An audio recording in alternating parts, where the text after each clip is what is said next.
तुम मुझे खून दो, मैं तुम्हें आजादी दूंगा।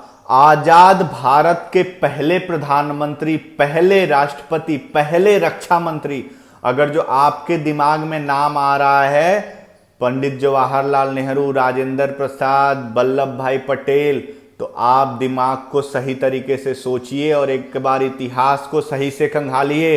वो कोई और नहीं, अमर बलिदानी जय हिंद फौज के संस्थापक नेताजी सुभाष चंद्र बोस थे। जी हां, नेताजी सुभाष चंद्र बोस, जिनको इतिहास के पन्नों में दबा दिया गया, गुमनामी की जिंदगी दे दी गई, गुमनामी का इतिहास दे दिया गया। दो चार लाइनें लिख के उनको एक केवल क्रांतिकारी और नेता का दर्जा देके हटा दिया गया इतिहास के पन्नों से। लेकिन भारत की आजादी में सबसे महत्वपूर्ण योगदान अगर जो किसी ने दिया तो वो नेताजी सुभाष चंद्र बोस थे, जिनकी पूरी लाइफ बर्बाद कर दी लोगों ने अपने स्वार्थ के लिए। जी हां, आज मैं उसी नेताजी सुभाष चंद्र बोस की जीवनी, ऑटोबायोग्राफी और संपूर्ण इतिहास बताऊंगा। आजाद भारत को आजादी तक पहुंचाने वाले नेताजी सुभाष चंद्र बोस को गुमनामी की जिंदगी क्यों जीनी पड़ी। आप वीडियो अंत तक देखिएगा, आपको संपूर्ण ज्ञान मिलेगा। आपको मैं यह भी बता दूं, आजाद भारत में पहले प्रधानमंत्री नरेंद्र मोदी 21 अक्टूबर 2019 को तिरंगा लाल किले पे फहरा के आए। उसका इतिहास क्या है और क्यों फहराया, वीडियो अंत तक देखिएगा, आपको जवाब मिल जाएगा।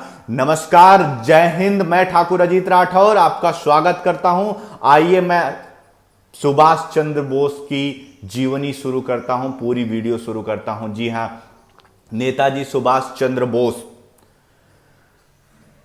23 जनवरी 1897 को जानकीनाथ बोस और प्रभावती दास बोस के घर में 12:10 पे कटक में, जो उस समय पश्चिम बंगाल का हिस्सा था, बंगाल का हिस्सा था, उनके घर में 12:10 पर एक किलकारी गूंजी। उस बच्चे का नाम आगे चलकर बना सुभाष चंद्र बोस। जी हां, 23 जनवरी 1897 को इनका जन्म हुआ था। आप बचपन से ही पढ़ाई लिखाई बुद्धि सब में संपूर्ण थे। इनकी पढ़ाई अच्छे स्कूल में हुई क्योंकि इनके पिता व्यवसायी भी थे और साथ में बैरिस्टर वकील भी थे। इनकी वकील की फैमिली थी और व्यवसायिक भी थे। पढ़ाई अच्छी हुई, इन्होंने बचपन से ही अच्छी पढ़ाई करी, पढ़ाई में तेज थे ये। पढ़ाई करने के बाद इन्होंने बीए में एडमिशन लिया। बचपन में जब स्कूल की पढ़ाई खत्म हुई तो बीए में एडमिशन दिया। बीए इन फिलॉसफी में इन्होंने टॉप किया, बीए एंड फिलॉसफी में इन्होंने टॉप किया। और उसके बाद ये एमए के लिए लंदन चले गए आगे की पढ़ाई के लिए। आगे की पढ़ाई जब लंदन में शुरू हुई, वहीं पे इन्होंने आईसीएस, इंडियन सिविल सर्विसेज, जो भारत में आज यूपीएससी है, उस समय आईसीएस हुआ करता था। आईसीएस को इन्होंने 4th रैंक हासिल करी, क्रैक किया उस एग्जाम को। उस एग्जाम में ज्वाइनिंग, उसके बाद उनको ज्वाइनिंग होनी थी। लेकिन नेताजी सुभाष चंद्र बोस बचपन से ही स्वामी विवेकानंद और रामकृष्ण जी को पढ़ते आए थे और उनके दिमाग में तो आजाद भारत घूम रहा था कि भारत को संपूर्ण आजादी कैसे दिलाई जाए, आजाद भारत कैसे किया जाए और भारत को अखंड भारत के साथ एक विकसित भारत आजाद करके कैसे बनाया जाए, ये घूम रहा था। इन्होंने आईसीएस की नौकरी को लात मारी, वापस भारत आए और स्वदेश आजाद के लिए इन्होंने आंदोलन शुरू किया। उसके साथ ये गांधी जी से जुड़े, गांधी जी के विचारों से प्रभावित थी कि आजाद भारत के लिए ये बहुत अच्छा काम कर रहे हैं। पहले ये उनके साथ जुड़े, बहुत सारे आंदोलनों में साथ रहे। उसके बाद कलकत्ता के म्यूनिसिपालिटी के सीईओ बने, कलकत्ता के मेयर भी बने। उसके बाद पहली बार 1925 में इनको गिरफ्तार किया ब्रिटिश शासन ने, अंग्रेजों की सरकार ने इनको 1925 में गिरफ्तार किया। उसके बाद से ये एक्टिव कांग्रेस में आए। उसके बाद मात्र 2 साल में इंडियन यूथ कांग्रेस के प्रेसिडेंट बना दिए गए। ऑल इंडिया यूथ कांग्रेस के इनको प्रेसिडेंट बना दिया गया। ये अपनी बातें लोगों तक पहुंचाने में इतने सक्षम थे, इतने समझदार थे और इतने मोटिवेशनल थे कि एक आदमी जो मात्र 2 साल 3 साल पहले आया भारत और उसने सबको अपने साथ जोड़ा। इंडियन नेशनल कांग्रेस जो उस समय आजादी की लड़ाई अहिंसा जी हां अहिंसा से लड़ रही थी और कांग्रेस की मांग थी कि भारत में डोमिनियन सरकार लाई जाए। डोमिनियन मतलब कि सरकार तो भारत की हो लेकिन उसे कांग्रेस चलाए, ब्रिटेन चलाए, अंग्रेज चलाए। जी हां, कांग्रेस भारत की हो और उसे चलाने वाले अंग्रेज हो, तो ऐसी सरकार का कोई फायदा है? जी नहीं। सुभाष चंद्र बोस जी ने इसका अपोज किया। इन्होंने अपोज किया जब भगत सिंह, सुखदेव, राजगुरु इनकी फांसी हो रही थी। उससे पहले क्या हुआ था मैं वो आपको बताता हूं। उससे पहले सुभाष चंद्र बोस के नेतृत्व में इन्होंने बहुत बड़ा आंदोलन किया। उसके बाद काफी सारे कांग्रेसियों को उस समय जो आजादी की लड़ाई लड़ रहे थे उनको गिरफ्तार कर लिया गया। उसके बाद भगत सिंह, सुखदेव, राजगुरु इनको भी अलग से गिरफ्तार किया गया। उनकी बायोग्राफी में अलग दूंगा। जब गिरफ्तार कर लिया गया उसके बाद गांधी जी ने एक समझौता किया था। गांधी जी ने समझौता यह किया था कि अहिंसा के साथ ही सारी लड़ाइयां लड़ी जाएंगी। और भी उस समझौते में बहुत सारे बिंदुओं थे, लेकिन सुभाष चंद्र बोस इन किसी भी एक बिंदु से, किसी भी एक टॉपिक से समर्थित नहीं थे। किसी को बिंदुओं को भी वो मानने से इनकार कर दिया। उसके बाद भी कांग्रेस में इनकी पकड़ इतनी बन गई थी कि बहुत सारे लोग इनके साथ जुड़ते गए और उसके बाद इन्होंने गांधी जी से यह भी विनती करी कि आप जो अंग्रेजों सरकार से ये आपने समझौता किया है इसको तोड़ दीजिए और भगत सिंह को बचा लीजिए। जी हां, सुभाष चंद्र बोस ने गांधी जी के सामने ये प्रस्ताव रखा कि आप ये समझौता तोड़ दीजिए, जो आप समझौता का लेके बैठे हैं वचन अपना तोड़ दीजिए और एक भारत के वीर सपूत को बचा लीजिए, फांसी रुकवा दीजिए। लेकिन गांधी जी तो महान आदमी थे, महात्मा, वो प्राण जाए पर वचन न जाए, वो वाले। उन्होंने बोला हमने वचन दिया तो भगत सिंह को कुर्बानी देने दो। हां, क्योंकि बापू थे। ठीक है, भगत सिंह को फांसी दे दी गई, फांसी हो गई। पूरे भारत में एक आक्रोश आया। जी हां, पूरे भारत में आक्रोश आया। आक्रोश को सुभाष चंद्र बोस अच्छे तरीके से समझ गए, लेकिन उनके पास अभी ये सारे संसाधन नहीं थे कि वो आजाद भारत की लड़ाई और अच्छे से फ्रंट से लीड करें। उसके बाद 1938 में वो इंडियन नेशनल कांग्रेस के प्रेसिडेंट के लिए नॉमिनेट होते हैं। इंडियन नेशनल कांग्रेस के प्रेसिडेंट के लिए जब वो नॉमिनेट होते हैं तो उनके अगेंस्ट कौन होता है मैं आपको बताता हूं। उनके अगेंस्ट होते हैं गांधी जी। जी हां, गांधी जी का एक बंदा सिद्धारमैया जो सुभाष चंद्र बोस के अगेंस्ट खड़े होते हैं और गांधी जी उनको बनाना चाहते हैं, लेकिन सुभाष चंद्र बोस के साथ पूरी कांग्रेस खड़ी होती है। सुभाष चंद्र बोस के साथ कांग्रेस, यूथ कांग्रेस और कांग्रेस का लगभग 75% आदमी खड़े होते हैं और सुभाष चंद्र बोस अखंड बहुमत के साथ जीतते हैं। उसके बाद 1 साल तक वो कांग्रेस को लीड करते हैं, लेकिन जल्दी ही उनको यह पता चल जाता है कि कांग्रेस भारत की आजादी का लिए नहीं, केवल अपनी सत्ता कैसे आए इसके बारे में सोच रही है। उन्होंने 1939 में कांग्रेस प्रेसिडेंट से रिजाइन कर दिया। जी हां, रिजाइन कर दिया। और जिस दिन रिजाइन किया उसके अगले दिन अंग्रेजी हुकूमत ने उनको घर में नजरबंद कर दिया। जी हां, उनको घर में नजरबंद कर दिया रिजाइन देने के बाद।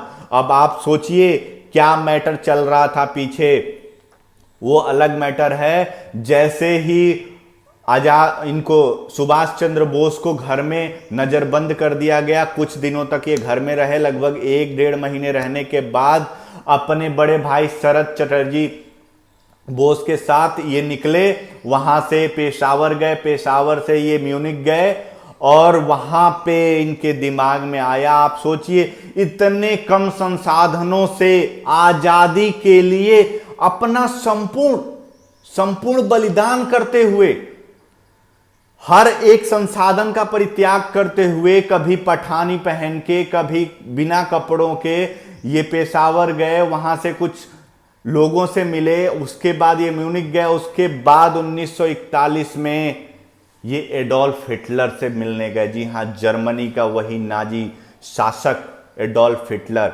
एडोल्फ हिटलर से कोई उससे पहले नहीं मिला था, ना उससे बाद कोई भी विश्व का नेता मिला।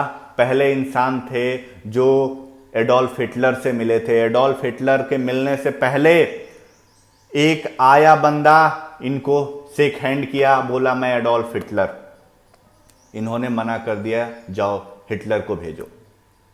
उसके बाद दूसरा आया, उसका हमशक्ल, उसने भी हाथ मिलाया और कहा आई एम एडोल्फ हिटलर। उन्होंने बोला तुम भी हिटलर नहीं हो, तुम हिटलर को भेजो। हिटलर किसी से मिलता नहीं था, उसके हमशक्ल मिलते थे। उसके बाद एक बंदा आया, इनके पीछे से हाथ रखा कंधे पे, इन्होंने तुरंत खड़े होके उससे हाथ मिलाया, आई एम सुभाष चंद्र बोस।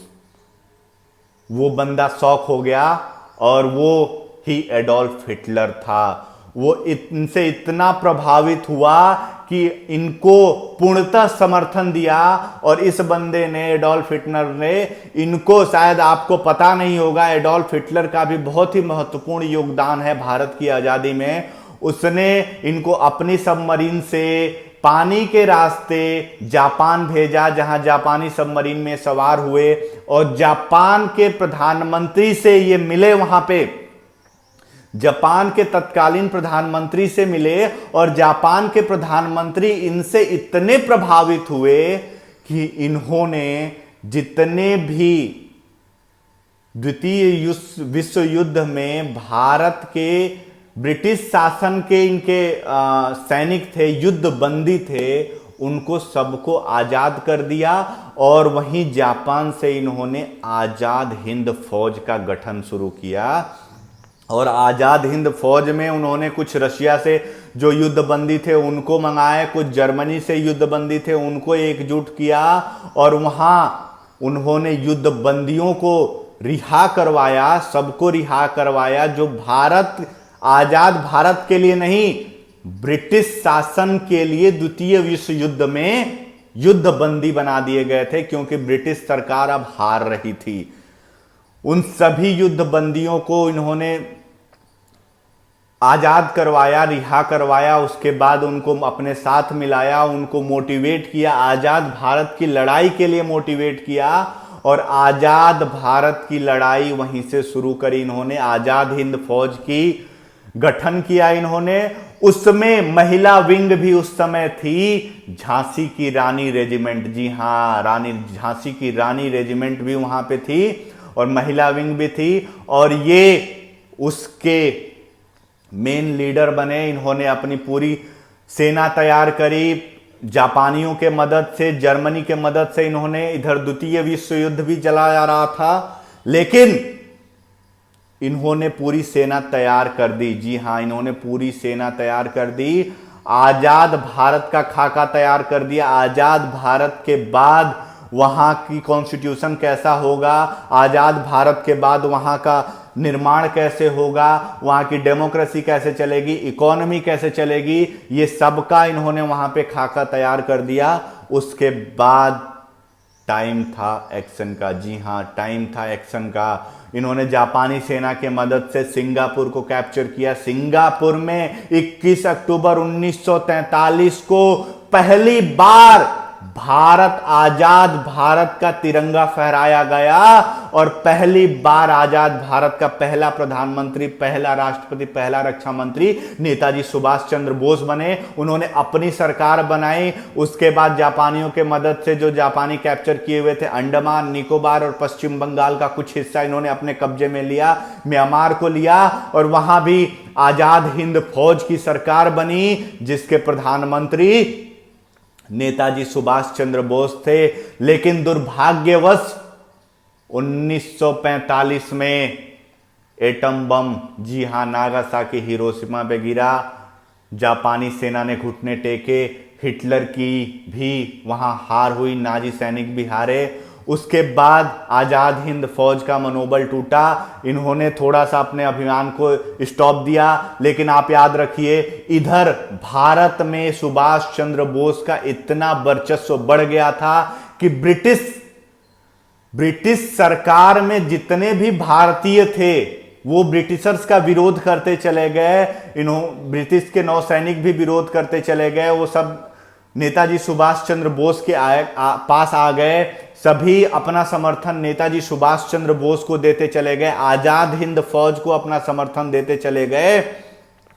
लेकिन दुर्भाग्यवश जब जापानियों की हार हुई, जापानियों ने अमेरिका के सामने घुटने टेके, उसके बाद इनको रणनीति में बदलाव करने की आवश्यकता थी। उसके लिए इन्होंने रशिया का रुख किया। और अब जो मैं आगे चीजें बताऊंगा वह केवल एक इतिहास लिखने वाले और इतिहास बताने वाले लोगों की मनगढ़ंत कहानियां हैं, सच्चाई बिल्कुल भी नहीं है। आज तक वो सब गुमनाम रहस्य है। बताया ये गया कि जब ये म्यूनिख जा रहे थे और उसी समय यहाँ से ताइवान जब ये गए, जापानी एक बॉम्बर था उसमें बैठे हुए थे। जैसे ही ताइवान ताइपे के एयरपोर्ट से टेक ऑफ किया, उसमें आग लग गई, उसमें नेताजी सुभाष चंद्र बोस जल गए और वहीं उनकी मृत्यु घोषित हो गई। लेकिन ये सच्चाई नहीं है। नेताजी सुभाष चंद्र बोस इतने महारथी थे, इतने महान पुरुष थे, उनको हर कलाएं आती थी। वो किसी से भी छुप के कहीं भी जा सकते थे। इतने देशों का भ्रमण किया इन्होंने बिना किसी संसाधन के। अब तो वो आजाद हिंद फौज के प्रधानमंत्री थे, आजाद भारत के सरकार के पहले प्रधानमंत्री थे।